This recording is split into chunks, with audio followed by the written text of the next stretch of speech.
Hello दोस्तों। तो आपका स्वागत है आपके अपने चैनल टेक्निकल स्टडी पॉइंट पे। और इस वीडियो में देखेंगे हम टर्नर का एमसीक्यू, मोस्ट इंपॉर्टेंट 100 एमसीक्यू देखेंगे, जिसके अंदर आपके टेक्निकल क्वेश्चन होंगे और आपके वर्कशॉप कैलकुलेशन के भी क्वेश्चंस होंगे, है ना।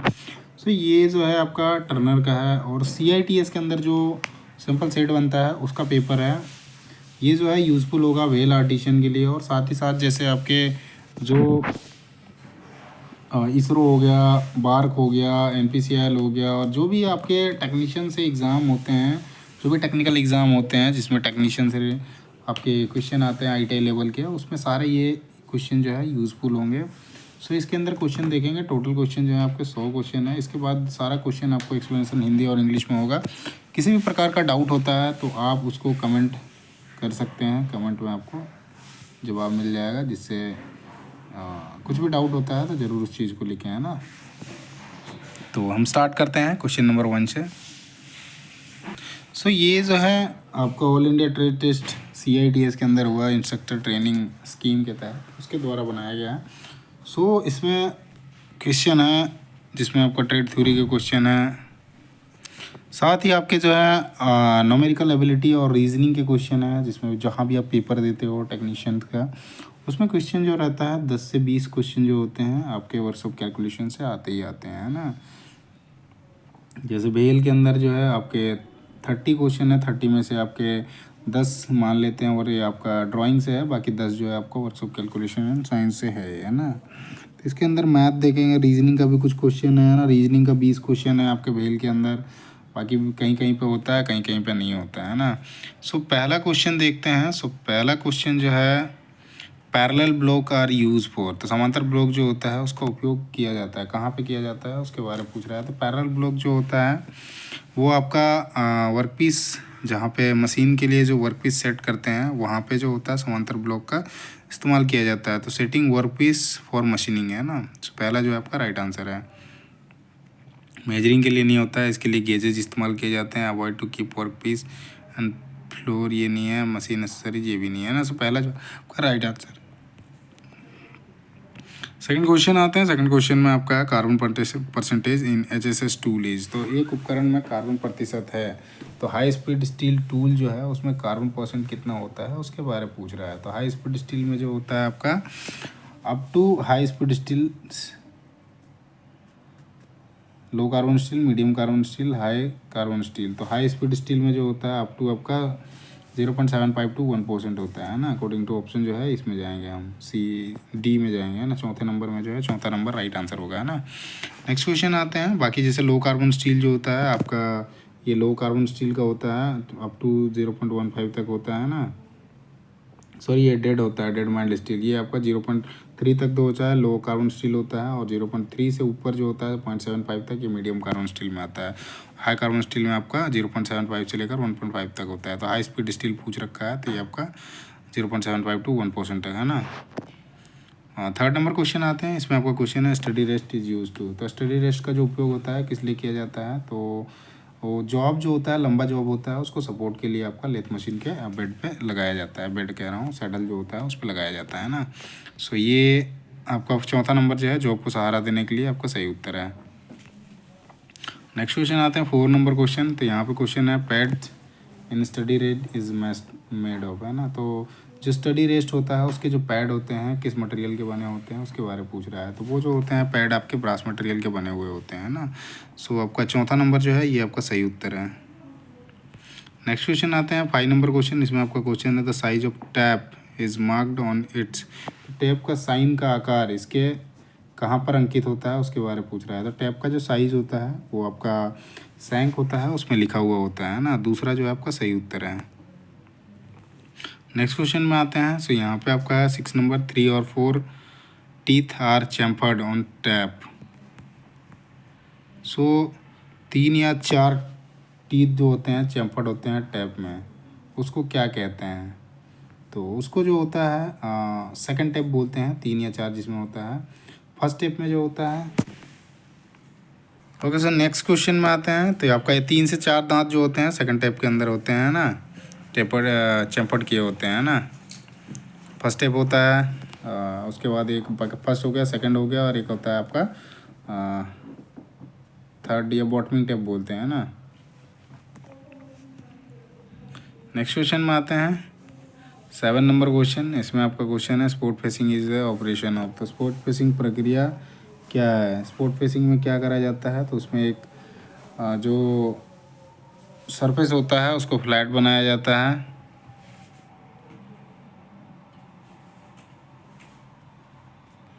जिसमें आपका बेयरिंग सरफेस प्रोवाइड करता है ना। ये मशीन के आसपास सतह छेद करना ये नहीं है। ऑप्शन इसके जो दिए गए हैं ना, इसके अकॉर्डिंग देखें तो ये आपका यही हो जाएगा है ना। तीसरा नंबर जो है ना, machine the face around the hole है ना। मशीन के आसपास की सतह को छेद करना, ये गलत लिख रखा है। मशीनिंग करना होता है, छेद करना नहीं होता है। हिंदी में छेद करना लिख दिया है। फ्लैट सतह बनाया जाता है। तीसरा जो है इसके अकॉर्डिंग ये उत्तर हो जाएगा। बाकी होल लिख रखा है अराउंड द होल। होल के अराउंड में जो है ना, जैसे ये है तो ये आपका सरफेस है, तो यहाँ पे जो है ना ये आपके फ्लैट बनाए जाते हैं फॉर बियरिंग सरफेस के लिए। जैसे यहाँ वॉशर लगा के फिर बियरिंग सरफेस आसानी से सीट बनाया जाता है, जिससे आपका बोल्ट जो है आसानी से बैठ जाए।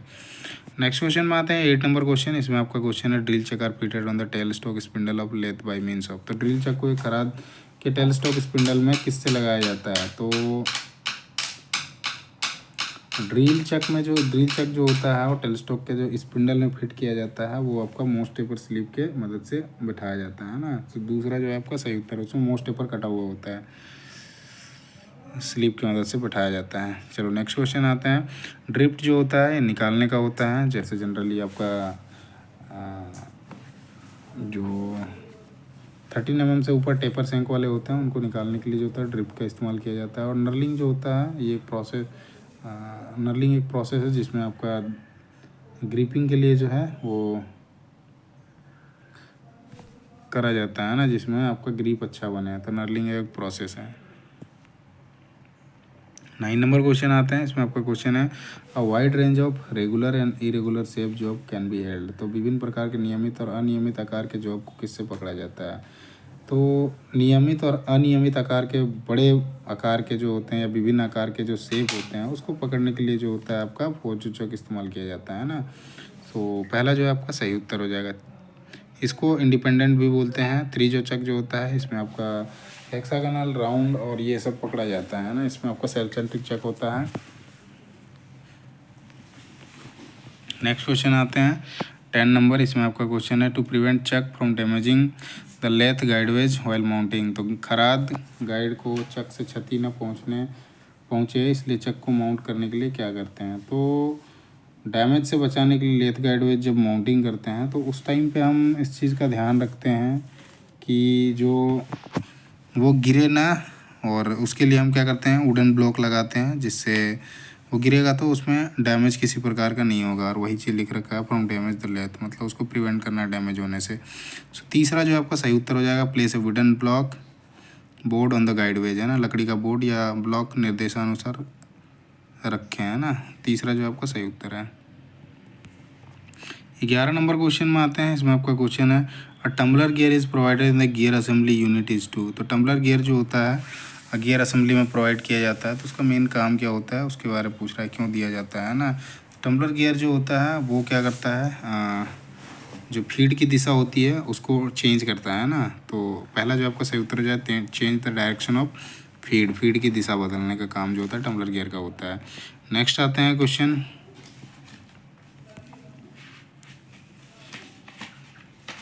12 नंबर क्वेश्चन है। इसमें the least count of vernier caliper. तो वर्नियर कैलिपर का लिस्ट काउंट कितना होता है? तो 0.02 होता है ना। दूसरा जो आपका सही उत्तर है ये है, पहला जो है आपका 0.01 ये माइक्रोमीटर का होता है, ये वर्नियर माइक्रोमीटर का होता है। 13 नंबर क्वेश्चन देखते हैं। तो 13 नंबर क्वेश्चन जो है आपका, इसमें क्वेश्चन है the thread angle of metric V thread. तो एक मेट्रिक वी थ्रेड का कोण कितना होता है? तो वो जो होता है आपका 60 डिग्री होता है ना। सो चौथा नंबर जो है ये राइट आंसर है। 55 डिग्री जो होता है BSW वाले या BSF, ये इनके होते हैं 55 डिग्री। 47.5 होता है BA का, और 30 डिग्री होता है ट्रेपेजॉइडल का है ना। नेक्स्ट क्वेश्चन पे आते हैं 14 नंबर। इसमें आपका क्वेश्चन है which one of the following statement is not true with respect to multi start thread कटिंग है ना। निम्नलिखित में से कौन सा कथन मल्टी स्टार थ्रेड कटिंग के संबंध में सही नहीं है, मतलब गलत पूछ रहा है कि मल्टी स्टार थ्रेड कटिंग में जो है उसके रिस्पेक्ट में कौन सा जो है वो गलत है। तो the starting point of the, ये तो सही है ना। Multi start thread can be cut to any form of thread, ये भी सही है। No limit to pitch of the thread, ये भी सही है। ये चौथा नंबर जो है ये गलत है। Only right hand multi start thread can be cut, है ना, इसमें ऐसा नहीं है। मल्टी स्टार थ्रेड जो है लेफ्ट हैंड में भी काटा जा सकता है। तो ये जो लिख रखा है ये स्टेटमेंट गलत है ना। नेक्स्ट क्वेश्चन में आते हैं। सो 15 नंबर क्वेश्चन जो है आपका, the value of crest and root of multi start thread depend on the. So multi start thread में शिखर और जड़ के मूल्य किस पर निर्भर करते हैं। तो मल्टी स्टार थ्रेड में जो होता है क्रेस्ट और रूट के जो वैल्यूज़ होते हैं वो आपके पिच पर डिपेंड करते हैं ना। जितना पिच होगा उसके हिसाब से गहराई और उसकी दूरी का क्रेस्ट और रूट का जो होता है वो चीज़ें डिपेंड चेंज होती है ना। सो तीसरा जो है आपका सही उत्तर है। 16 नंबर क्वेश्चन में आते हैं। इसमें आपका क्वेश्चन है the purpose of screw thread in a lead screw of lathe, है ना। सो खराद के लेड स्क्रू में स्क्रू थ्रेड का क्या उद्देश्य होता है। तो जो लेथ मशीन होता है उसमें जो लीड स्क्रू दिया रहता है उसमें जो स्क्रू थ्रेड होता है वो होता है ट्रांसमिशन के लिए, है ना, पावर ट्रांसमिशन के लिए होता है। तो पावर ट्रांसमिशन करता है और उससे यूज़ करके उसका थ्रेड कटिंग के लिए इस्तेमाल किया जाता है ना। सो तीसरा जो है आपका सही उत्तर हो जाएगा। नेक्स्ट क्वेश्चन में आते हैं 17 नंबर। इसमें क्वेश्चन है आपका in thread cutting mechanism the half nut is. तो चूड़ी काटने के यंत्र में, मतलब आपका लीड स्क्रू में हाफ नट दिया रहता है, उसका मेन प्रोविज़न पूछ रहा है कि वो जो दिया हुआ रहता है वो क्या करता है। हाफ नट जो क्या है वो आपका काम क्या करता है। तो वो क्या करता है ना, सॉरी, काम नहीं पूछ रखा है ना। चूड़ी काटने के यंत्र में हाफ नट क्या है, हाफ नट क्या है उसके बाद पूछ रहे क्या है हाफ नट। तो एक इंटीग्रल पार्ट है एप्रन का, है ना, जो लॉकिंग करता है, उसका इंगेजिंग करने में उपयोग किया जाता है। तो आपका तीसरा जो है आपका सही उत्तर हो जाएगा। डिक्टेबल पार्ट ऑफ द सेडल ये नहीं है। Integral part of the saddle ये भी नहीं है। डिक्टेबल पार्ट ऑफ ये भी नहीं है। इंटीग्रल पार्ट है एप्रन का, है ना। तीसरा जो आपका सही उत्तर है। 18 नंबर क्वेश्चन में आते हैं। इसमें आपका क्वेश्चन था included angle of groove of V block is always. तो बी ब्लॉक के खांचे का इंक्लाइंड एंगल कितना होता है। तो वो आपका 90 डिग्री होता है ना। दूसरा जो है आपका सही उत्तर है। अगले क्वेश्चन में आता है 19 नंबर क्वेश्चन। इसमें आपका क्वेश्चन है the shape of file is stated by. तो फाइलों की आकृति का पता किस प्रकार लगाया जाता है। तो फाइल का जो आकृति है या फाइल का जो शेप है उसका पता जो होता है हम क्रॉस सेक्शन के हिसाब से लगाते हैं, क्योंकि क्रॉस सेक्शन में अलग अलग प्रकार के आते हैं ना। तो वो क्रॉस सेक्शन के हिसाब से ही होता है ना। लंबाई तो आप घटा बढ़ा भी सकते हो, बाकी क्रॉस सेक्शन अलग होता है ना। तीसरा जो है आपका सही उत्तर हो जाएगा। अगले आते हैं 20वें नंबर क्वेश्चन में। इसमें आपका क्वेश्चन है in order to defect the crack in grinding wheel the test adapted is. तो ग्राइंडिंग व्हील के लिए अपनाया गया वो परीक्षण जिसमें दरारों का पता लगाया जाता है उसको क्या बोलते हैं। तो वो जो होता है आपका टेस्ट उसको बोलते हैं रिंगिंग टेस्ट, जिसमें आपका क्रैक्स का पता लगाया जाता है ना। तो चौथा नंबर जो है आपका सही उत्तर है। हार्डनेस टेस्ट जो होता है ये अलग होता है, मेटल पे किया जाता है। एक्सरे टेस्ट जो होता है किसी चीज़ की इंटरनल चीज़ों को देखना है तो उसमें पता यूज़ किया। सोप वाटर टेस्ट जो होता है ये लीकेज होता है, गैस का जहाँ पे लीकेज होता है वहाँ पे इस्तेमाल किया जाता है। 21 नंबर क्वेश्चन में आते हैं। इसमें आपका क्वेश्चन है which is represented by the symbol BSPRE। तो ये बेसिकली बॉन्ड्स के हैं ना, बॉन्ड मटेरियल का है, बॉन्ड मटेरियल का है ये। तो आपका दूसरा जो है सही उत्तर है। पहला जो है B जैसे लिखा है विट्रीवाइट बॉन्ड का है। S जो है सिलिकेट का है, सिलिकेट का है। उसके बाद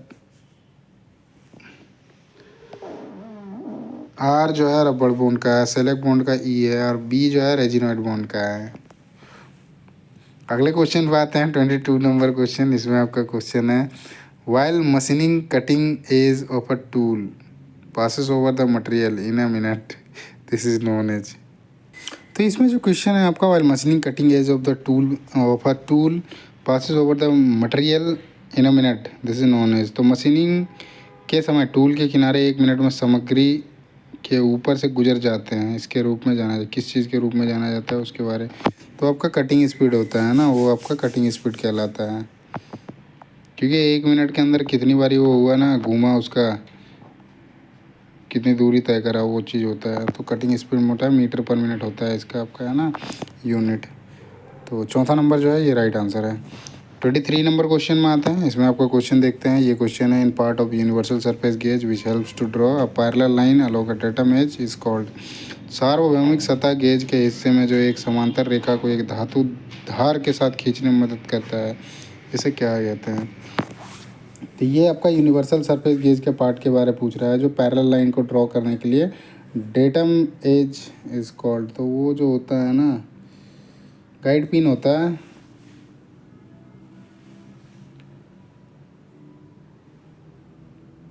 इसमें कह रहा है सार्वभौमिक सतह गेज के हिस्से में जो एक समांतर रेखा को एक धातु धार के साथ खींचने में मदद करता है।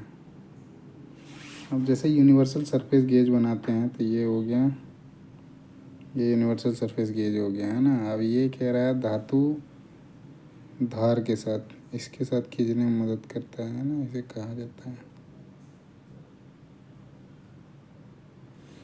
तो उसको जो है आपका रोकर आर्म बोलते हैं ना।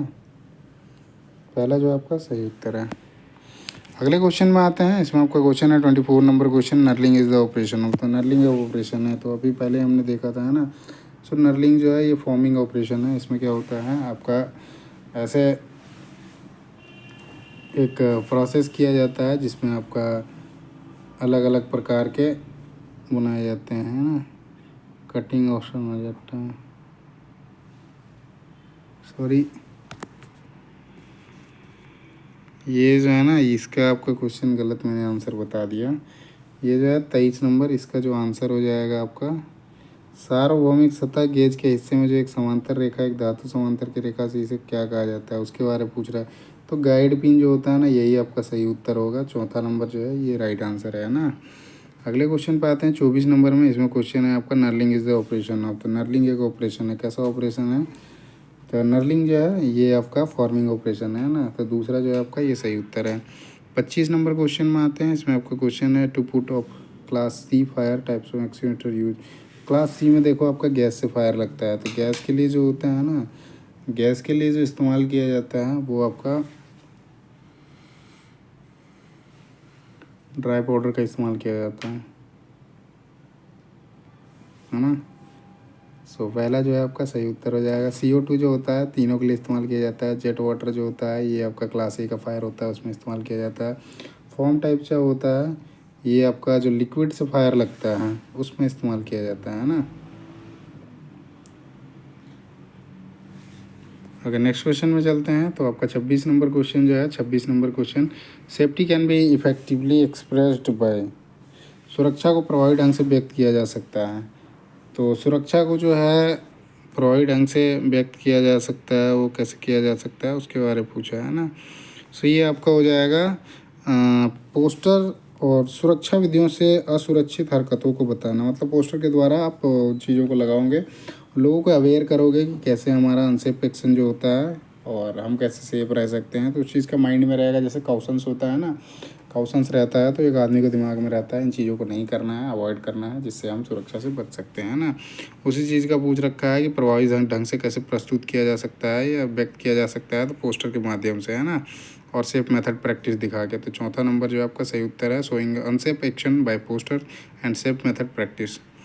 27 नंबर क्वेश्चन में आते हैं। इसमें आपका क्वेश्चन है, which type of chip formation formed while turning brittle material. तो भंगुर सामग्री को खराद करते समय किस प्रकार की चिप का निर्माण होता है। मतलब चिप का निर्माण जो होता है, जब हम ब्रिटल मटेरियल जैसे होता है कास्ट आयरन हो गया, उसकी जब हम टर्निंग करते हैं तो उसमें जो आपका चिप्स निकलते हैं, वो चिप्स किस टाइप के बनते हैं उसके बारे में पूछा है ना।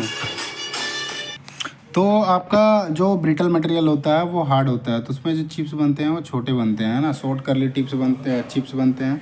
वहीं सॉफ्ट मटेरियल में जो होता है लॉन्ग करली शेप का चिप्स बनता है ना। सो इसमें पूछा है ब्रिटल मटेरियल का, तो आपका पहला जो है सही उत्तर हो जाएगा छोटी गोल चिप्स बनती है ना। नेक्स्ट क्वेश्चन पे आते हैं 28 नंबर क्वेश्चन में। तो इसमें आपका क्वेश्चन है, फार्मूला पूछ रखा है, which one is correct formula spindle speed N of a given job. तो किसी दिए गए जॉब में स्पिंडल की गति निकालना है, सही फार्मूला क्या है। तो एन निकालने के लिए सबसे पहले हम कटिंग स्पीड का फार्मूला निकालते हैं, पाई डी एन होता है अपॉन 1000 होता है। सो एन निकालेंगे यदि हम, तो N is equals to cutting speed हो जाएगा मल्टीप्लाई 100 हो जाएगा, सॉरी 1000 हो जाएगा, डिवाइडेड बाय पाई और डी हो जाएगा। तो ये ऑप्शन में हमारा कटिंग स्पीड 1000 ये आपके यहाँ है ना, चौथे नंबर में दे रखा है, तो ये आपका डी जो है ये राइट आंसर हो जाएगा। नेक्स्ट क्वेश्चन पे आते हैं 29 नंबर क्वेश्चन। इसमें आपका क्वेश्चन है, the most important basic quality of cutting tool material is. काटने के टूल की सबसे महत्वपूर्ण बुनियादी गुणवत्ता क्या होती है, तो आपका टफ होता है ना। सो चौथा जो है आपका सही उत्तर होगा। जो भी कटिंग टूल होते हैं वो काफ़ी टफ होते हैं, हार्ड और टफ होते हैं ना। बाद में टेम्परिंग करा जाता है ना, उसको हार्डनिंग और टेम्परिंग करा जाता है कटिंग टूल को, तो उसमें ब्रिटलनेस को रिलीज़ कर दिया जाता है और आपका टफनेस को इंड्यूस कर दिया जाता है। सो चौथा जो है आपका यही सही उत्तर है। मेलेबिलिटी प्रॉपर्टी जो होती है, इससे आपके सीट बनाए जाते हैं। इलास्टिसिटी जो प्रॉपर्टी होती है, एक टेंशन फोर्स होता है जिसमें आपका उसमें ऐड होता है। ब्रिटलनेस जो होता है वो भंगुरता का गुण होता है, इसमें आपका मार देते हो, स्ट्राइक कर देते हो तो टूट जाता है। तो ये चीज़ें पूछी जाती है ना। 30 नंबर क्वेश्चन आते हैं। इसमें आपका driving plate are use for, तो ड्राइविंग प्लेटों का जो इस्तेमाल किया जाता है किस लिए किया जाता है उसके बारे में पूछा है ना। तो ड्राइविंग प्लेट जो होता है वो आपका जो लेथ डॉग होता है उसके सेंटर को बीच में बीच में चलाने के लिए जाता है। मतलब आप ऐसे समझो कि ड्राइविंग प्लेट जो होता है एक एसेसरीज होता है जो आपका driving shaft between centre with the lathe dog है ना। तो लेट डॉग की सहायता से उसको चलाया जाता है। लेट डॉग के केंद्रों के बीच जो है शाफ्ट चलाने का काम जो होता है ड्राइविंग प्लेट्स का होता है ना। दूसरा जो आपका सही उत्तर है। नेक्स्ट क्वेश्चन आता है 31 नंबर। इसमें आपका क्वेश्चन है, face plate is use to hold. तो एक फेस प्लेट का उपयोग किस चीज़ को पकड़ने के लिए किया जाता है, तो फेस प्लेट जो होता है उसका उपयोग जो होता है जो इरेगुलर या अनियमित जॉब होते हैं उनको पकड़ने के लिए इस्तेमाल किया जाता है ना। तीसरा जो आपका सही उत्तर है। नेक्स्ट क्वेश्चन में आते हैं 32 नंबर क्वेश्चन। इसमें आपका क्वेश्चन है, follower study rest is held on. तो फॉलोअर स्टडी रेस्ट जो होता है कहाँ पे अवस्थित होता है उसके बारे में पूछ रहा है, आयोजित होता है ना। सो फॉलोअर स्टडी रेस्ट जो होता है वो आपका लेथ कैरिज में लगा होता है और फिक्स स्टडी रेट जो होता है वो आपका सैडल में लगा रहता है ना। नेक्स्ट क्वेश्चन में आते हैं। तो इसका आपका आंसर जो है दूसरा नंबर हो जाएगा। अगले क्वेश्चन में आते हैं 33 नंबर क्वेश्चन। यहाँ पे क्वेश्चन है, फॉलोअर स्टडी रेज हैज़। तो एक फॉलोअर स्टडी रेस्ट में क्या होता है, इसमें पैड के बारे में पूछ रखा है ना। तो जो फॉलोअर स्टडी रेस्ट होता है ना उसमें आपके पैड की जो संख्या होती है वो 2 होता है और फिक्स स्टडी रेस्ट जो होता है उसमें 3 होता है ना। तो आपका 2 जो है ये सही उत्तर हो जाएगा। फॉलोअर स्टडी रेस्ट में 2 पैड होते हैं। अगले क्वेश्चन में आते हैं। तो इसमें आपका क्वेश्चन है 34 नंबर। इसमें क्वेश्चन है आपका, which statement of the following is correct about independent four jaw chuck. तो फोर्जो चेक के संदर्भ में कह रहा है कौन सा आपका सही है ना। सो तो फोर्जो चेक में क्या होता है ना, ये it is not use to be round job, ये तो गलत है ना। 3 द जो आर मूव साइमल्टेनियसली, कौन सा कथन स्वतंत्र चार्ज चेक के बारे में सही है।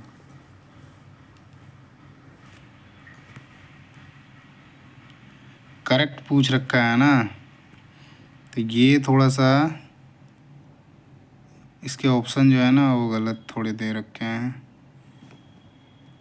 क्योंकि इसमें देखो ये चीज़ होता है ये भी होता है।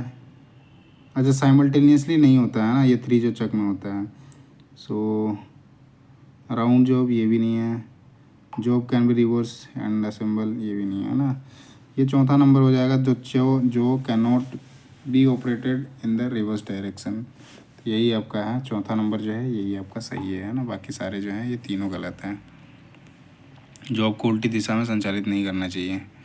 35 नंबर क्वेश्चन में आता है, यहाँ पे लिख रखा है, the gap bed lathe is use for turning the. तो गैप बेड खराद मशीन जो होता है उसका उपयोग या उसका उपयोग किस प्रकार की टर्निंग के लिए किया जाता है? तो गैप बेड लेथ जो होता है उसका उपयोग जो होता है वो आपका जो बड़े साइज़ के डायमीटर के जो पीस होते हैं उनको टर्निंग करने के लिए किया जाता है ना। सो दूसरा जो आपका सही उत्तर हो जाएगा लार्ज डायमीटर वर्क पीस, अर्जी व्यास वर्क पीस के लिए गैप बेड लेथ का इस्तेमाल किया जाता है ना।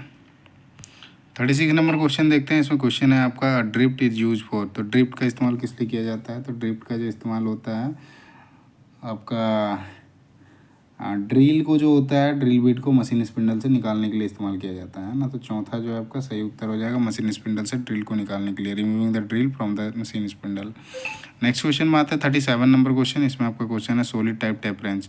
तो ठोस प्रकार के टैप रेंच में क्या होता है? जो सॉलिड टाइप का टैप रेंच होता है इसमें आपका not adjustable to taken different size of shape, मतलब अलग अलग प्रकार का टैप जो है नहीं पकड़ा जा सकता है, यही आपका सही उत्तर है ना।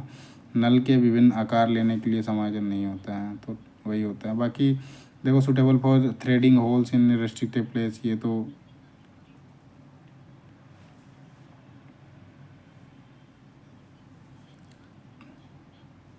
इसमें थोड़ा सा ना solid type tap wrench is है ना, तो ये जो लिख रखा है ना ये नहीं होता है। बाकी इसमें लिख रखा है suitable for threading hole in restricted place, इसका यूज़ कर सकते हैं। बाकी इसमें देखते हैं तो ओपनिंग ऑफ द जो can be adjusted to different side ना, ये भी नहीं। Wrong length of tap also possible ना, ये भी नहीं। इसमें आपका रेस्ट्रिक्टेड प्लेस में टी हैंडल का इस्तेमाल किया जाता है। तो क्या होता है? तो आपका not adjustable to take different size of taps, तो पहला जो है ये आपका सही उत्तर है। अगले क्वेश्चन पे आते हैं 38 नंबर क्वेश्चन। इसमें आपका क्वेश्चन है what is the special feature of radial drilling machine. तो रेडियल ड्रिलिंग मशीन की विशेष लक्षण क्या होता है उसके बारे में पूछा है। तो रेडियल ड्रिलिंग मशीन जो होता है उसके जो विशेष लक्षण होते हैं वो आपका किसी भी पोजीशन में उसको ले जाके आप ड्रिल कर सकते हो, है ना। तो यही आपका है spindle can be brought any two any position, धुरी को किसी भी स्थिति में ले जा सकता है। 360 वो मूवमेंट होता है उसमें, है ना, कॉलम लगा होता है उसमें, इस तरह का होता है ना। ये आपको मूवमेंट कर सकता है 360। चौथा नंबर जो है ये आपका सही उत्तर है। अगला क्वेश्चन बात है 39 नंबर क्वेश्चन। इसमें आपका क्वेश्चन है slight convexity is given in the cutting edge of chisel is two. So मामूली कॉन्वेक्सिटी छेनी के कटिंग एज पर दी जाती है, वो क्यों दी जाती है? तो वो उस पर डिग ना करें, है ना, prevent digging from the end, है ना, सिरों की खुदाई को रोकने के लिए जो होता है उसमें आपका कटिंग एज जो होता है उसमें कॉन्वेक्सिटी दिया जाता है। सो आपका तीसरा जो है ये आपका सही उत्तर है। अगला आते हैं 40 नंबर क्वेश्चन। इसमें आपका question the size are based on which the dimensional deviation are given is called. तो जिस आकार के आधार पर आयामी विखंडन होता है वह कैसे दिया जाता है? तो उसका मेन जो रीज़न होता है आपका बेसिक साइज पे दिया जाता है ना। सो दूसरा जो है आपका सही उत्तर है। अगले क्वेश्चन पे चलते हैं 41 नंबर पे। इसमें आपका क्वेश्चन है V blocks are available in grades of. तो वी ब्लॉक कितने ग्रेड्स में अवेलेबल है? 2 ग्रेड्स में, ए और बी में मिलते हैं ना। सो पहला जो है यही आपका राइट आंसर है।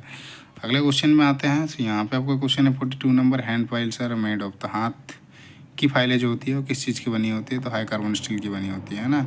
तीसरा जो है ये आपका राइट आंसर है।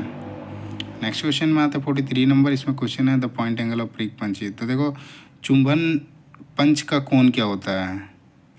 तो प्रिक पंच का जो एंगल होता है वो आपका 30 डिग्री के लिए 30 डिग्री होता है, और ये लाइट पंच में इस्तेमाल किया जाता है। 90 डिग्री जो होता है ये सेंटर पंच होता है। इसमें इस्तेमाल जो होता है ड्रिल करने से पहले उसमें पॉइंट सेंटर बनाने के लिए उसमें इस्तेमाल किया जाता है ना। नेक्स्ट क्वेश्चन में आते हैं 44 नंबर क्वेश्चन। इसमें आपका क्वेश्चन है under the terminology of the BIS system of limit the term tolerance divide the difference between the. BIS प्रणाली को शब्दावली के अनुसार सहिष्णुता को अंतर के रूप में परिभाषित किया गया है। तो टॉलरेंस के बारे में पूछ रखा है। तो डिफरेंस बिटवीन कितना होता है? मैक्सिमम लिमिट और मिनिमम लिमिट के बीच का डिफरेंस जो होता है वो आपका टॉलरेंस होता है ना। मैक्सिमम लिमिट और मिनिमम अधिकतम सीमा और न्यूनतम सीमा के बीच का जो अंतर होता है वो आपका टॉलरेंस होता है। सो तीसरा जो है आपका सही उत्तर है। अगले क्वेश्चन में आते हैं। देखो ये बाकी सारी चीज़ें देखते हैं। मैक्सिमम लिमिट और ये आपका अपर डेविएशन हो जाता है, ये आपका में लोअर डेविएशन होता है, और ये जो है एक्चुअल डेविएशन होता है ना। 45 नंबर क्वेश्चन है। इसमें आपका क्वेश्चन है the fine pitch length of hexo blade is. तो हेक्सा ब्लेड की महीन पिच की लंबाई क्या होती है? तो आपका 0.8 होता है ना।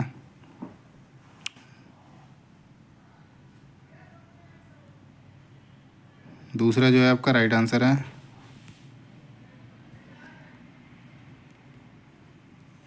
इसमें कोर्स, मीडियम और फाइन होता है। कोर्स जो होता है 1.5 1.8 होता है, और मीडियम जो होता है वो आपका 1 से 1.4 तक होता है, और फाइन जो होता है 0.8 होता है ना mm। नेक्स्ट आते हैं 46 नंबर क्वेश्चन। इसमें आपका क्वेश्चन है the opposite end of pan head rivet is usually finish to the snap head it is use for. तो पेन हेड क्लिक का विपरीत छोर जो होता है आमतौर पर स्नैप हेड पर समाप्त किया जाता है। मतलब पेन हेड जो होता है उसको दूसरा छोर जो होता है उसको स्नैप हेड बनाया जाता है। ये किसके लिए उपयोग में आता है उसके बारे में पूछ रहे हैं ना। तो ये जो होता है पेन हेड का इस्तेमाल जो होता है जो हैवी स्ट्रक्चरल वर्क होते हैं वहाँ पे इस्तेमाल किया जाता है ना, जहाँ पे आपका इस तरह का संरचना बनाया जाता है स्नैप हेड के दूसरे साइड का, है ना। सो आपका तीसरा नंबर जो है ये सही उत्तर है। लाइट वर्क के लिए जो होता है स्ट्रक्चरल में छोड़ दो, लाइट वर्क जो होता है उसमें आपका लाइट उसमें कॉनिकल का इस्तेमाल किया जाता है। नेक्स्ट क्वेश्चन में आता है 47 नंबर क्वेश्चन। इसमें आपका क्वेश्चन है surface plate are used for marking because. तो सरफेस प्लेट का उपयोग जो होता है मार्किंग के लिए किया जाता है, उसका मेन पर्पस पूछ रहा है क्यों ऐसा किया जाता है। तो वो उसमें क्या होता है ना, सरफेस प्लेट में डेटम जो है वो मिलता है उसमें, है ना। तो to provide datum of the surface, है ना। तो चौथा जो है आपका सही उत्तर है, डेटम सतह प्रदान करती है सरफेस प्लेट, इसलिए आपका मार्किंग में इस्तेमाल किया जाता है। नेक्स्ट क्वेश्चन आते हैं 48 नंबर। इसमें आपका क्वेश्चन है outside and inside caliper are differentiated by, है ना। तो आउटसाइड मतलब बाहर और अंदर के कैलिपर को कैसे विभेदित किया जाता है उसके बारे में पूछ रहा है। आउटसाइड और इनसाइड कैलिपर जो होता है उसका जो लेग होता है वो डिफरेंट होता है ना, एक का अंदर की ओर होता है एक का बाहर की ओर होता है। तो पहला जो है ये सही उत्तर है। जो बाहरी वाला होता है ना आउटसाइड कैलिपर उसका अंदर की ओर होता है इस तरह का ऐसे आके, इनसाइड वाला ऐसे होता है ना, और आउटसाइड वाला जो होता है आउटसाइड वाला ये हो गया, और इनसाइड वाला जो होता है ये इस तरह का मिलता है ना, इस तरह का बनता है। नेक्स्ट क्वेश्चन में आते हैं 49 नंबर क्वेश्चन। इसमें क्वेश्चन है the caliper meant for measuring the diameter of bore. Bore के व्यास को मापने के लिए किस प्रकार का कैलिपर का इस्तेमाल किया जाता है। तो बोर को मापने के लिए जो होता है उसमें जो कैलिपर इस्तेमाल किया जाता है इनसाइड कैलिपर का इस्तेमाल किया जाता है ना, क्योंकि अब अंदरूनी माप लेना है ना तो इनसाइड कैलिपर इस्तेमाल करोगे। आउटसाइड कैलिपर बाहरी माप लेने के लिए यूज किया जाता है। ओड लेग कैलिपर या जेनी कैलिपर कह सकते हैं इसको, इसका आपका जो भी राउंड जॉब होते हैं उसके सेंटर निकालने के लिए या पैरेलल लाइन खींचने के लिए इस्तेमाल किया जाता है। अगले क्वेश्चन पे आते हैं। तो 50 नंबर क्वेश्चन है। इसमें आपका क्वेश्चन है finger stop are position. Finger stop कैसे तैनात करते हैं। तो फिंगर स्टॉप जो होता है उसको रेडियली उसको तैनात किया जाता है। पहला जो आपका सही उत्तर है त्रिज्यात, है ना। नेक्स्ट क्वेश्चन आते हैं 51 नंबर क्वेश्चन। इसमें आपका क्वेश्चन है इंस्पेक्शन एम एट। तो निरीक्षण का क्या उद्देश्य होता है। तो निरीक्षण का जो मेन उद्देश्य होता है वो आपका जितना रिजेक्शन है उस चीज़ को कैसे बचाया जाए उसका मेन उद्देश्य वही होता है, प्रिवेंट ऑफ रिजेक्शन। तीसरा जो है आपका सही उत्तर है। सेग्रीगेशन जो होता है ये आपका शॉर्टिंग में होता है ना। कंफर्ट ऑफ रिजेक्शन ये कंफर्मेशन ये अलग चीज़ है ना। इंस्पेक्शन का मेन वही पर्पस होता है कि रिजेक्शन कम से कम हो, उसके लिए इस चीज़ को चेक किया जाता है ना। सेल क्वालिटी गुड्स ये तो क्वालिटी का अलग चीज़ है ना। 52 नंबर क्वेश्चन में आते हैं। इसमें आपका क्वेश्चन है helix angle is form on the. तो हेलिक्स कोन किस पर बनाया जाता है। तो हेलिक्स कोन जो होता है वो आपका स्क्वायर थ्रेड जॉब जो होते हैं उसमें बनाया जाता है। तो तीसरा जो है आपका सही उत्तर है। अगले क्वेश्चन पे आते हैं 53 नंबर क्वेश्चन। इसमें आपका क्वेश्चन है multi start thread are used on. तो मल्टी स्टार थ्रेड का उपयोग किससे किया जाता है, ऐसे मतलब आर यूज्ड ऑन तो किससे कहाँ पे किया जाता है उसके बारे में पूछ रहा है। तो मल्टी स्टार थ्रेड जो होता है वो आपका ज़्यादातर देखने को जो मिलता है वो पेन में मिलता है ना। सो चौथा नंबर जो है पेन कवर जो होता है इसमें मिलता है। तो आपका चौथा नंबर राइट आंसर है ना।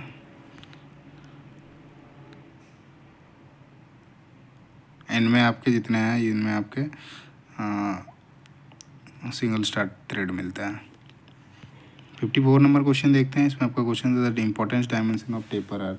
एक टेपर के महत्वपूर्ण आयाम हैं।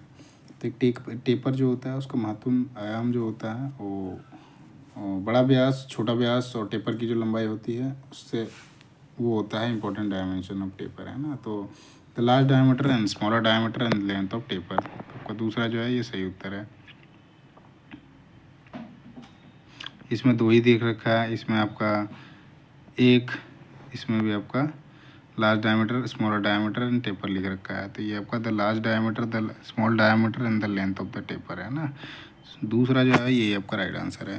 नेक्स्ट आते हैं 55 नंबर क्वेश्चन। इसमें आपका क्वेश्चन है the change gear must be done only when. तो परिवर्तन गियर का उपयोग तभी किया जाना चाहिए जब, तो परिवर्तन गियर का तभी उपयोग किया जाना चाहिए जब मशीन जो है बंद है ना। ये आपका चौथा नंबर जो है the machine main is switched of.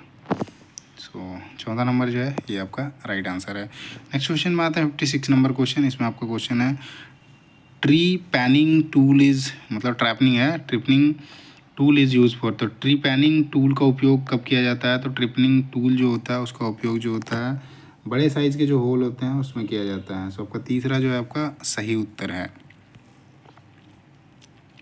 57 number question में आते हैं। इसमें आपका क्वेश्चन है while cutting metric external thread of coarse pitch it is advisable to swivel the compound rest to. जब मोटे पिचों के मेट्रिक शास्त्रत थ्रेड को काटने की सलाह दी जाती है तब कंपाउंड रेस्ट को किस कोण पर कुंडा किया जाता है?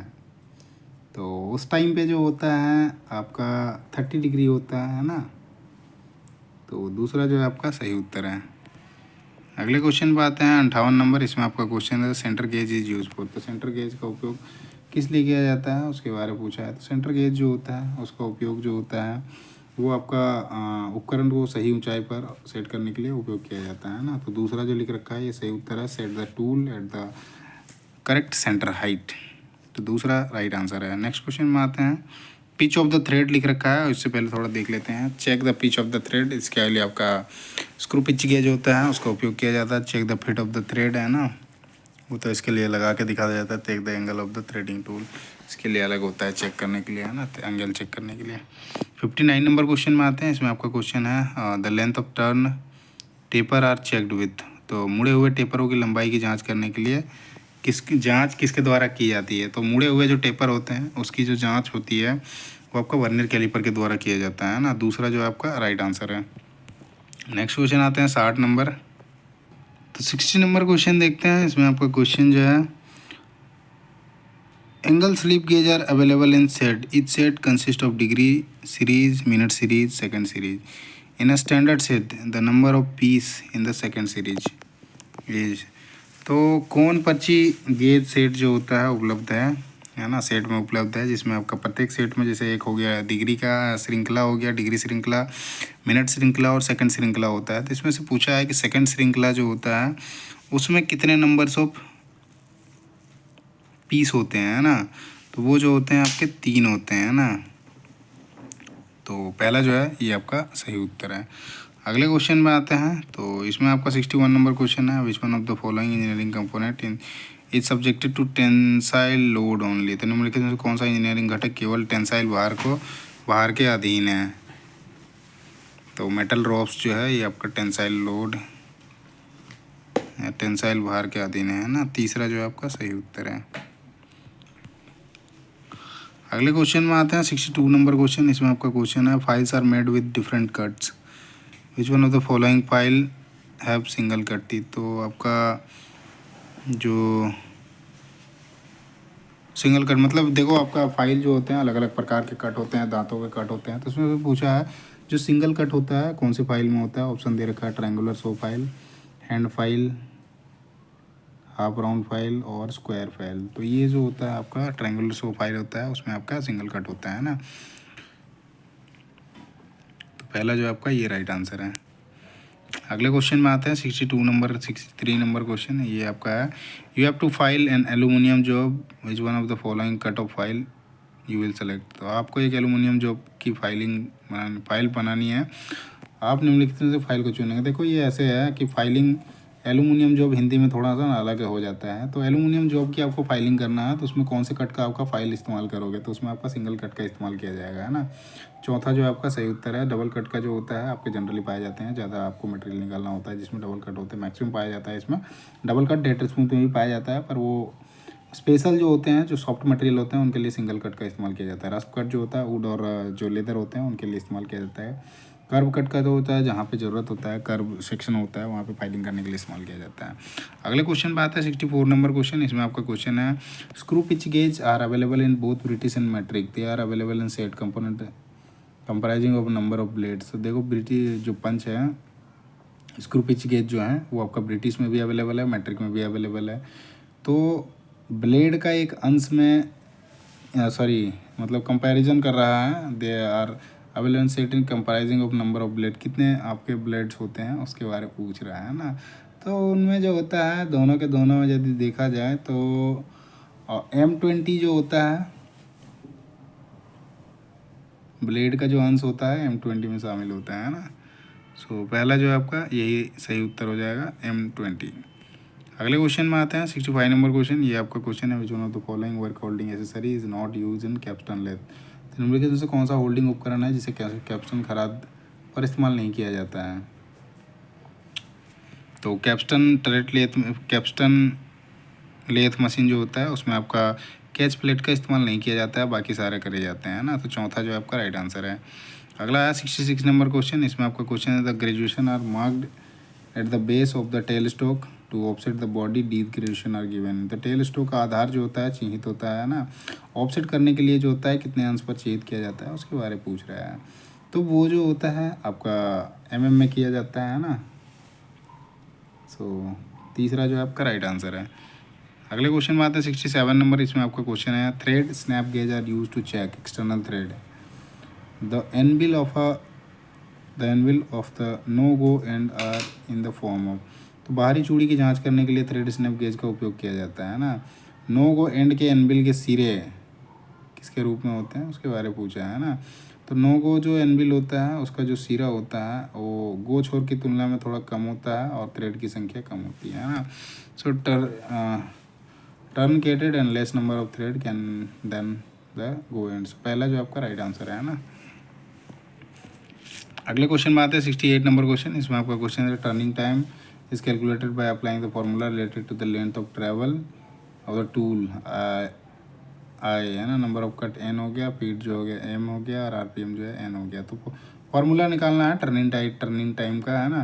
तो टर्निंग टाइम का जो फॉर्मूला होता है वो आपका होता है L/N/F/N होता है ना। ये आपका दे रखा है। तीसरा जो है ये आपका सही उत्तर है। अगले क्वेश्चन में आते हैं 69 नंबर क्वेश्चन। इसमें आपका क्वेश्चन है for which one of the following operation tooling can not be done on turret head. तो निम्न में से किस प्रक्रिया के लिए टूलिंग टर्रेट हेड पर नहीं की जा सकती है। जो ऑपरेशन है इनमें से पूछ रहा है कि कौन सा है टर्रेट हेड पे नहीं किया जा सकता है। तो वो जो है आपका अलग करने से पहले काटने का जो काम है वो नहीं किया जा सकता है, pre cutting prior to parting off. तो चौथा जो आपका ये सही उत्तर है।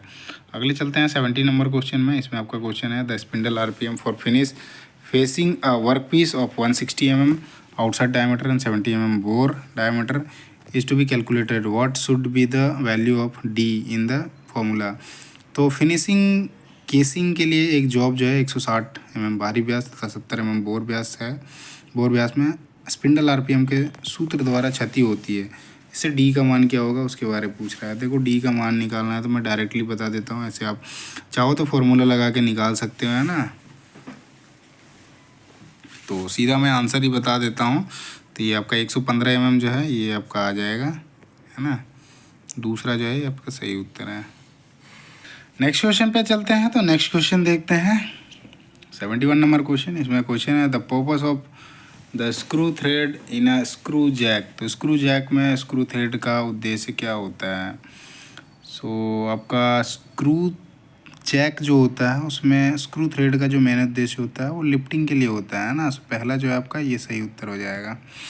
अगले क्वेश्चन पे आते हैं। सो 72 नंबर क्वेश्चन है। ये आपका क्वेश्चन है brass shaft is to be turn to a surface roughness RA = 0.8 दे रखा है with high cutting speed which one of the following cutting tool material is most suitable. देखो पीतल के शाफ्ट को उच्च मतलब हाई कटिंग स्पीड के साथ सतह खुरदरा करना है जिसमें RA वैल्यू दे रखा है 0.8 में बदल दिया जाता है। निम्नलिखित में से कौन सा काटने का उपकरण जो है सबसे उपयुक्त होगा। तो हाई कटिंग स्पीड के साथ काटना है आपको पीतल को है ना। RA वैल्यू दे रखा है आपका तो 0.8 है। तो इस तरह से इसमें जो इस्तेमाल किया जाएगा आपका सीमेंटेड कार्बाइड का इस्तेमाल किया जाएगा, है ना। चौथा जो आपका ये राइट आंसर है। अगले क्वेश्चन में आते हैं 73 नंबर क्वेश्चन। इसमें आपका क्वेश्चन है to bring the size of the step within limit by finish turning the rough turn dimension should be. समाप्त होने वाले चरणों के आकार को सीमा के भीतर लाने के लिए किसी न किसी तरह से मुड़ने वाले आयाम होने चाहिए। तो किस तरह के होने चाहिए उसके बारे में पूछा है ना। तो वो जो होते हैं आपका लंबाई से अधिक और व्यास से अधिक होने चाहिए, है ना। तो चौथा जो दे रखा है ये आपका सही उत्तर है, more in length and more in diameter. तभी जाके आपके जो समाप्त होने वाले चरण है, आकार की सीमा है, उसको भीतर में लाने के लिए किसी न किसी तरह का आयाम होना चाहिए। तो वही आपका ज़्यादा रहेगा, तभी जाके उस आयाम में जो डायमेंशन है उसमें एक्यूरेट आएगा। आप यदि उतना ही साइज लोगे तो आपका कम हो जाएगा, है ना। सो चौथा जो है ये राइट आंसर है। अगला आते हैं 74 नंबर क्वेश्चन। इसमें आपका क्वेश्चन है for cutting solid brass the most suitable pitch of hacksaw blade is. तो ठोस पीतल को काटने के लिए हेक्सा ब्लेड की सबसे उपयुक्त पिच कौन सी है।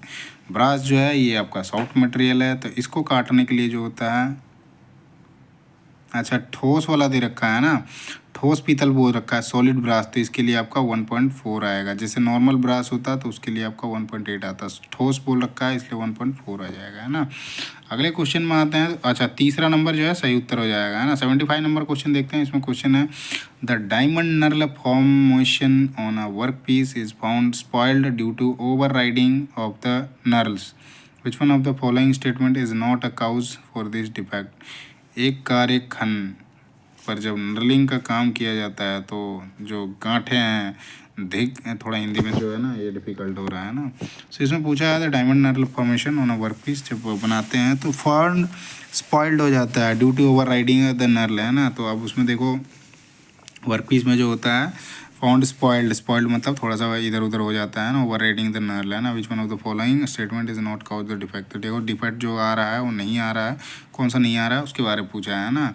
तो वो जो आएगा आपका जो चूना काटने की गति है वो उचित नहीं है, जिसके कारण जो होता है वो स्पॉइल्ड हो जाता है ना। सो पहला जो है आपका सही उत्तर है, चूना काटने की गति जो है उचित नहीं है, जिसके कारण ऐसा कुछ होता है ना, स्पॉइल्ड हो जाता है, ओवर राइडिंग हो जाता है नर्ल, है ना। पहला जो है ये राइट आंसर है, choose cutting speed is not appropriate. Next question में आता है 76 नंबर क्वेश्चन। ये आपका क्वेश्चन है न्यूमेरिकल एबिलिटी एंड रीजनिंग का क्वेश्चन है।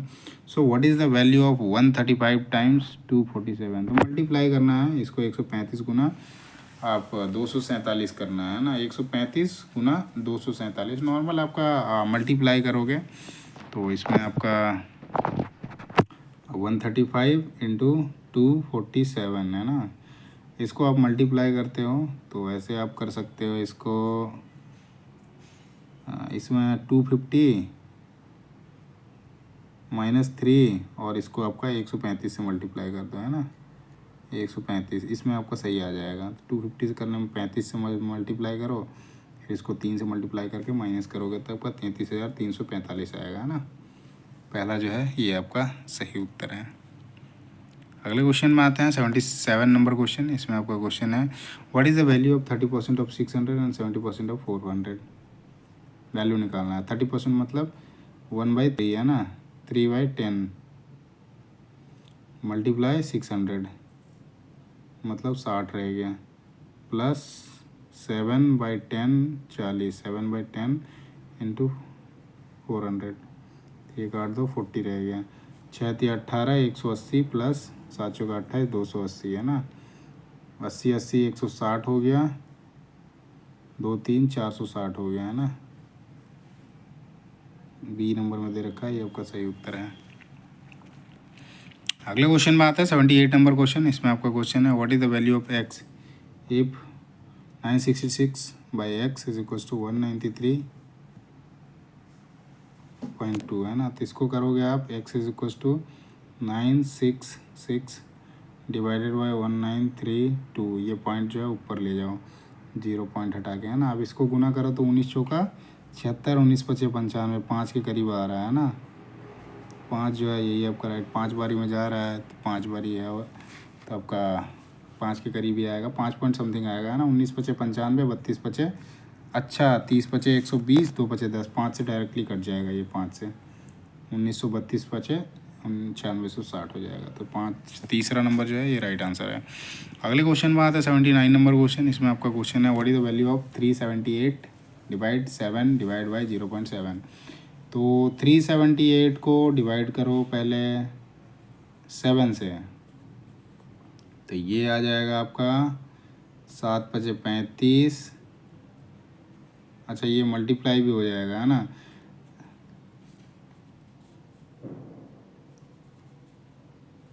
जीरो पॉइंट 7, ये आपका 70 आ गया।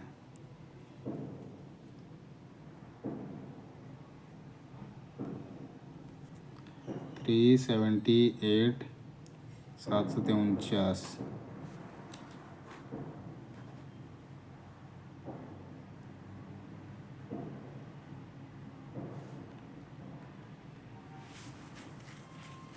सात पचे 35,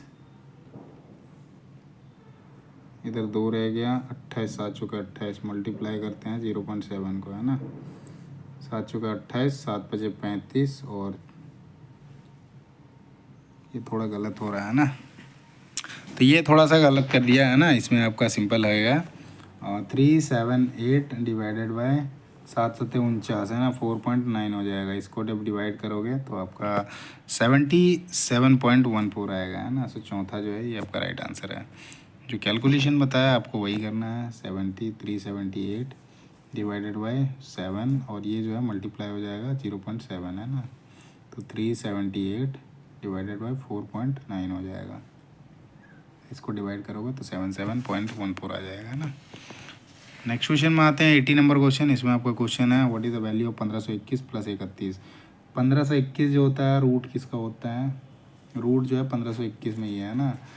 तो ये होता है आपका 45 का 1200 होता है, 1235, 45 नहीं, 35 का 1200 होता है, 36 37 38 39 का होगा 1521, है ना। 39 का होता है 1521, और 39 प्लस 31 आपका 70 हो जाएगा, है ना। तो तीसरा जो है ये आपका सही उत्तर है। 1521 आपका 39 का स्क्वायर होता है। 81 नंबर क्वेश्चन आते हैं। इसमें आपका क्वेश्चन है what is the value of 15% of 550 plus 45% of 440। 15% का मतलब होता है 3/20 गुने 550, तो ये आप काट दो, प्लस 45 मतलब 9 पचे 45 और 20 पचे 100 गुने 440, तो आपका 0 कट जाएगा, ये आपका 22 आ जाएगा, है ना। इसको और काट देते हैं, चलो बाद में काट देंगे, नहीं अभी काट देते हैं, 1.5 कर देते हैं ना। तो 55 पचे हो जाएगा आपका 50 पचे 250 और 275, है ना। 275 मतलब 5 27 रह गया, तो 55 है 55 और 27 जो होता है 82.5 प्लस 22 गुना 9 9 दूनी 18 9 दूनी 18 1 19, है ना। 198 प्लस 82 280.5 आ रहा है। ये आपका पहला नंबर जो है ये आपका राइट आंसर है। नेक्स्ट क्वेश्चन आते हैं 82 नंबर क्वेश्चन। इसमें आपका क्वेश्चन है what is Saifee income if defined on 60% of salary और इज फैमिली। 15% जो है जनरल और 15% जो है एक्सपेंस, रिमेनिंग अमाउंट 6000 रुपये बढ़ता है ना। 60% और 90% उसका खर्च होता है ना, और 10% जो है बराबर 6000 है, तो 1% बराबर 600 हो जाएगा, है ना। 6000 10% रह गया, तो 90% का निकालना है, तो 9 छक 54 और 6 60,000 रुपया जो उसका हो जाएगा इनकम हो जाएगा। तो ये आपका दूसरा जो है ये राइट आंसर है। अगले क्वेश्चन में आते हैं 83 नंबर क्वेश्चन। इसमें आपका question what is the value of 3m plus 5n minus 5n minus 6n।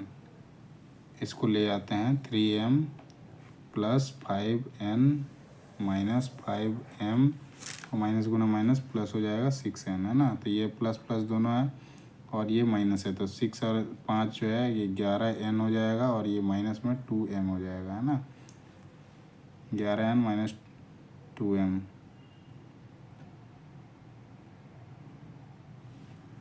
ये आपका तीसरा जो दे रखा है ये आपका सही उत्तर है, -2m प्लस 11n। अगला आते हैं 84 नंबर क्वेश्चन। इसमें आपका क्वेश्चन है what is the area of rectangle in centimetre square. A breadth of rectangle 7 and twice of breadth rectangle length ये 14। तो इसका पूछा है एरिया 14 सतह 98 हो जाएगा सेंटीमीटर स्क्वायर है ना। तीसरा जो है ये राइट आंसर है। अगले क्वेश्चन बात है 85 नंबर क्वेश्चन। इसमें आपका क्वेश्चन है how much 8 Turner earn if 6 Turner 300। 6 Turner जो है 300 रुपये कमा रहे हैं, तो एक का कितना हो गया 50 रुपया हो गया है ना। तो वही आपका 8 टर्नर कितना कमाएगा, 8 टर्नर में कम हो जाएगा। तो इसको मैं निकाल देता हूँ, 6 गुना 3 1800 रुपये है ना। अब ये 8 से डिवाइड कर देता हूँ इसको, तो ये आ जाएगा 8 दूनी 16। ये थोड़ा गलत आ रहा है ना। अगर 6 टर्नर 300 रुपये कमाते हैं तो 8 टर्नर जो है वो कितने कमाएंगे। 50 का है तो वो 400 कमाएंगे है ना, क्योंकि एक का निकल रहा है 50 रुपया, तो 8 टर्नर हो जाएंगे। तो 50 गुना 8 करोगे तो 400 रुपया आ जाएगा है ना। तीसरा जो है आपका राइट आंसर हो जाएगा। ये गलत मेथड है। ये आपका 6 बराबर 300 है, तो 8 बराबर पूछ रखा है कितना होगा। तो इससे देखते हैं, तो ये आपका 50 गुना है ना, इससे भी 50 गुना करेंगे तो ये आपका 400 हो जाएगा। चौथा तीसरा जो है ये राइट आंसर है। अगले क्वेश्चन में आते हैं 86 नंबर क्वेश्चन। ये आपका क्वेश्चन है how long will 6 similar pump take to fill this tank. 6 मतलब एक if 3 pump take 27 minute to fill tank, तो 3 पंप जो है वो 27 मिनट लेते हैं ना। अब यहाँ से 6 हो गया, पंप जो है 6 हो गया, तो टाइम कितना लगेगा, इधर आधा हो जाएगा, 14 दूनी 28 13.5 हो जाएगा। 3 पंप एक टैंक को भरने में 27 मिनट लेते हैं, तो उसी 6 पंप उसी टैंक को भरने में कितना समय लेंगे। इसमें डबल कर दिया गया, ये हाफ हो जाएगा, 13.5 मिनट आ रहा है ना।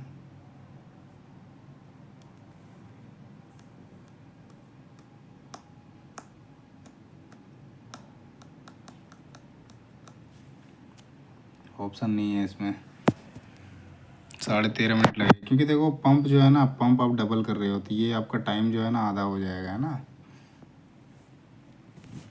अगले क्वेश्चन में आते हैं 87 नंबर। इसमें आपका क्वेश्चन है what is the value 3x multiply 4x minus 2y plus 5। तो 4 दिया, ये 12x स्क्वायर हो जाएगा माइनस 6xy हो जाएगा प्लस 15x हो जाएगा है ना। 12x square minus 6xy plus 15x दूसरे नंबर पे दिया हुआ, तो दूसरा जो है ये आपका सही उत्तर है। अगला क्वेश्चन में आते हैं 88 नंबर क्वेश्चन। इसमें आपका क्वेश्चन है how much amount would each person get if amount of 61,020 is distributed equally 45%। 41,020 61,020 divided by 45, इसको आप डिवाइड करोगे तो आपका आ जाएगा 9 पचे 45 और 5 से इसको काटते हैं, 12 पचे 60, 5 दूनी 10, 2 पचे 10, 4 पचे 20 है ना। 9 से काटते हैं इसको, 9 एका 9, 3 रह गया, 9 तिया 27, 5 रह गया, 9 छक 9 पचे 45 और 9 छक 54, 1356 रुपये आ रहा है।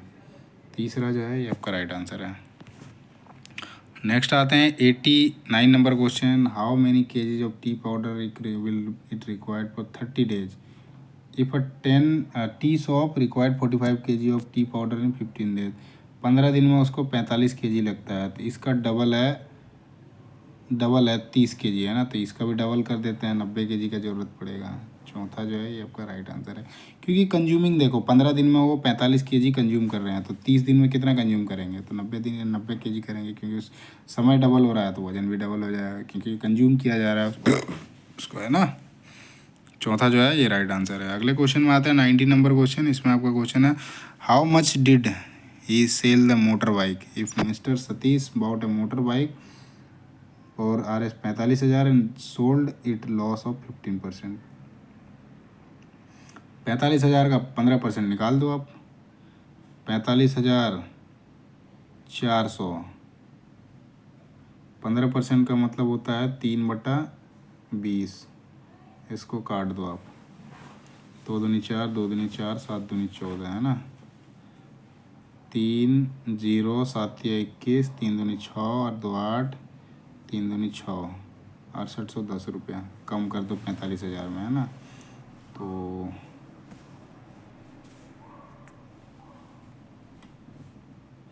45,400 में कम करना है। 0 में 0 गया 0, 0 में 10 में 1 गया तो 9, 13 में 8 गया 5, ये 14 बच गया, है ना। 14 में गया 6, 8, इधर 3 बच गया, 38,590। डी जो है ये राइट आंसर है। नेक्स्ट क्वेश्चन में आते हैं 38 नंबर। इसमें आपका क्वेश्चन है how many days will be taken by assemble 48 mission if a mechanic assemble 8 machine in 2 days. 2 दिन में 8 कर रहा है ना। टोटल कितना है 48 है। कितना गुना है 6 गुना है। कितना दिन लगेगा, इसका भी 6 गुना कर देते हैं, 12 दिन लगेगा।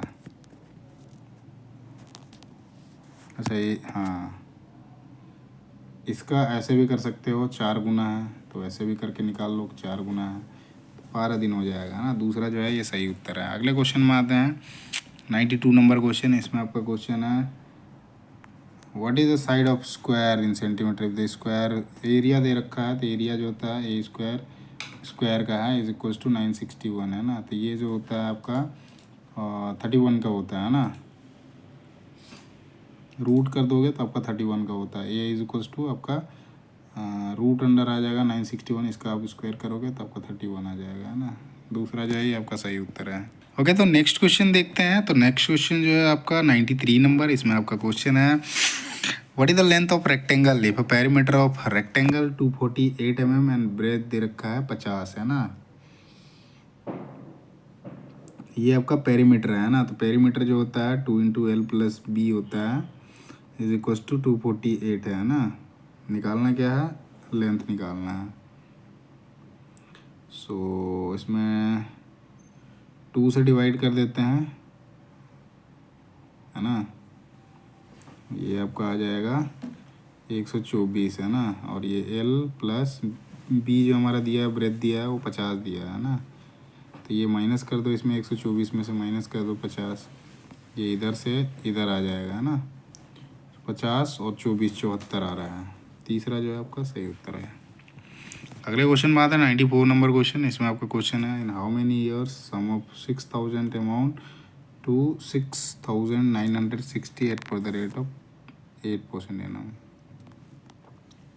कितने साल में 8% के रेट से 6960 रुपया, कितना टाइम लगेगा, टाइम निकालने बोल रहा है ना। तो सिंपल इंटरेस्ट निकाल देते हैं। SI is equals to P × R × T/100, है ना। सो सिंपल इंटरेस्ट हमारा कितना है 960 रुपया, है ना। 960 रुपया। 960 रुपये कैसे आया, तो ये आपका दिया रखा है टोटल अमाउंट आया ना वार्षिक दर से इतना रुपया आया, कितना भी समय लगेगा, है ना। और हमारा P जो है प्रिंसिपल आपका 6000 रुपया है। रेट हमारा दिया हुआ 8%, गुना टाइम का पता नहीं है, 100 से हम डिवाइड कर देते हैं ना। 100 से ये कट जाएगा, 8 × 6 = 48 यहाँ पे ले आओ, है ना। ये आपका 20% आ जाएगा, सॉरी 8 × 6 = 48।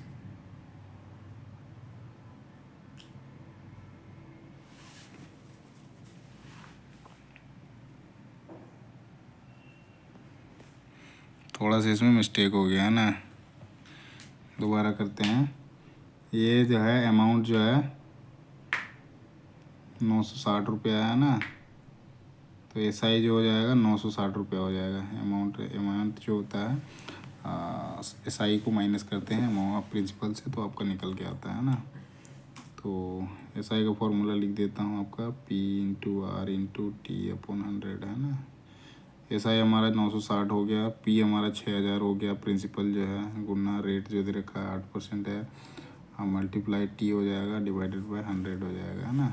100 से 100 कट जाएगा, 60 से ये कट जाएगा, और 6 से जो है ये आपका कट जाएगा। 6 × 6 = 16 बार में, है ना। 8 × 2 = 16, 2 साल निकल के आ गया ना। Time is equals to 2 year. तो आपका B दूसरा जो है आपका सही उत्तर है।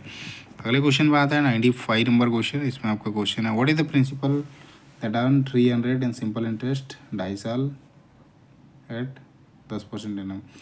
कितने मूलधन पर 2.5 साल में 10% वार्षिक ब्याज दर से 300 रुपया होगा। तो मतलब SI जो हमारा दिया हुआ है वो आपका 300 रुपया है। P हमें पता नहीं है। R हमारा दिया हुआ है 10% और टाइम जो है हमारा 4.5 साल है। सॉरी, 2 दूनी 4 1 5 5/2 है ना, 5/2 कर देता हूँ मल्टीप्लाई 100। इसको काट देता हूँ 10 बार में गया, इसको काट देता हूँ 2 बार में गया, ये 4 हो गया, 3 चौका 12, 1200 रुपये प्रिंसिपल हो जाएगा। तीसरा जो है ये आपका सही उत्तर है। अगले क्वेश्चन में आते हैं 96 नंबर क्वेश्चन। यहाँ पे आपका क्वेश्चन है which direction mister Bais facing now if you walk 10 metre toward east took a right turn and walk 15 metre again took right turn and walk 25 metre. देखो ये क्या करता है ना, बासा जो है 10 मीटर पूर्व दिशा में चलता है। सबसे पहले 10 मीटर हो गया, फिर वो दाएं मुड़ता है 15 मीटर चलता है ना, फिर वो दाएं मुड़ता है तो फिर से दाएं मुड़ेगा और 25 मीटर चलेगा। अब उसकी दिशा क्या है, यहाँ प्रारंभिक से कहाँ पे है अभी, ये 10 इधर, ये साउथ वेस्ट में चला गया है ना,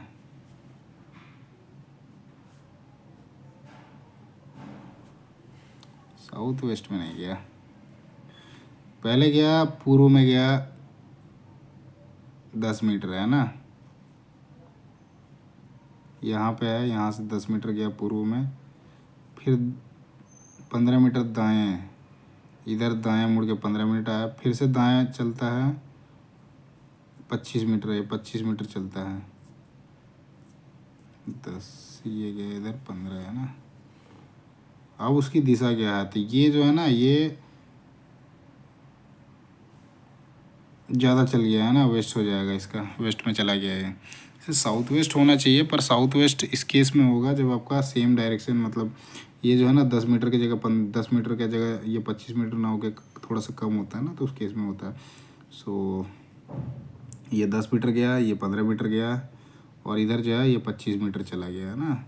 तो 10 का 10 देखेंगे तो ये साउथ ईस्ट ही होता है ना, लेकिन ये थोड़ा सा ज़्यादा चल गया है, तब भी आपका ऐसे निकालते हैं ना, ये वेस्ट में ज़्यादा चला, साउथ ईस्ट ही होएगा तब भी है ना। चलो, क्योंकि थोड़ा सा अपने इनिशियल पॉइंट से इसने 15 मीटर ये गया, साउथ वेस्ट ही होगा है ना। तीसरा जो आपका राइट आंसर होगा। नेक्स्ट क्वेश्चन में आते हैं 97 नंबर क्वेश्चन। इसमें आपका क्वेश्चन है what price is should be sold to get profit of 10% if a plot is sold 19,600 with the loss of 10%, है ना। यदि एक प्लॉट को 10% हानि पर 19,600 रुपये में बेचा गया है तो 10% लाभ प्राप्त करने के लिए कितने मूल्य पर बेचा जाना चाहिए। 10% का लाभ प्राप्त करना है उसको, हानि के लिए उसने क्या करा, 19,600 रुपये में बेचा है ना। तो इसको ऑप्शन से बनाते हैं, ऑप्शन से आपका सीधा बन जाएगा है ना। तो मान लेते हैं 24,200 को है ना, तो 24,200 का लेते हैं, ये 10% इसका हानि करते हैं 1/10 है ना, तो 2,420 रुपये आएगा है ना।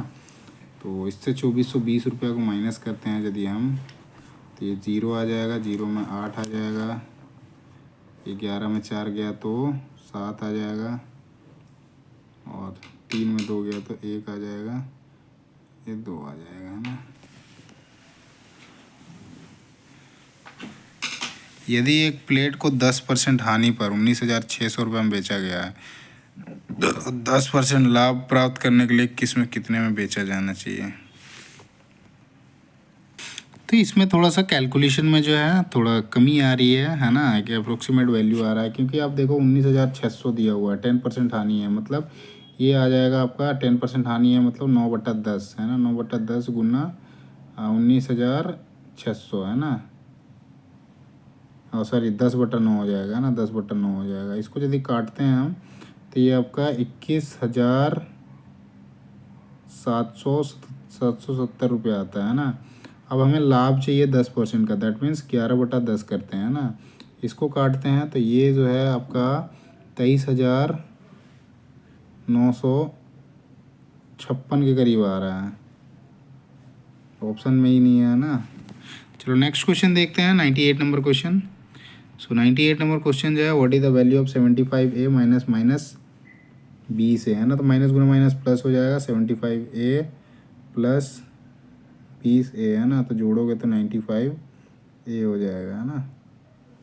दूसरा जो है ये सही उत्तर है। 99 नंबर क्वेश्चन देखते हैं। इसमें आपका क्वेश्चन है, what is the value of 15M3N3 divided by Mn है ना। तो 15 है, M3 N4 है, डिवाइड करो इसको 5Mn है ना। तो ये आपका 3 रह जाएगा, ये आपका 2 रह जाएगा और ये आपका 3 हो जाएगा। तो 3 टू द पावर M का जो है ये 2 हो जाएगा और N का जो है 3 हो जाएगा है ना पावर में। पहला जो है ये आपका सही उत्तर है। अगले क्वेश्चन, और ये आपका लास्ट क्वेश्चन है ना। So what is the value of y if 13y² plus 9 is equals to 1062 है। तो y की वैल्यू कितनी होगी उसके बारे में पूछ रखा है ना। तो इसको हम निकालते हैं ऐसे करके। तो 13y² is equals to 1062 minus 9, तो ये आ जाएगा 53, 1053 है ना। इसको डिवाइड करो 13 से, N y² is equals to 13 है ना।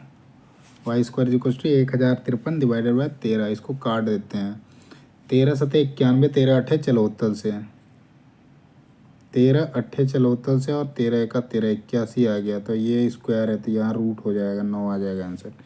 दूसरा जो है ये आपका सही उत्तर है। और इस तरह से ये सारे के सारे क्वेश्चन 100 क्वेश्चन हमने देख लिया, जिसमें 70 क्वेश्चन जो थे आपके थ्योरी के क्वेश्चन थे और जो 30 क्वेश्चन थे वो आपके नॉमरिकल एबिलिटी एंड रीजनिंग के क्वेश्चन थे।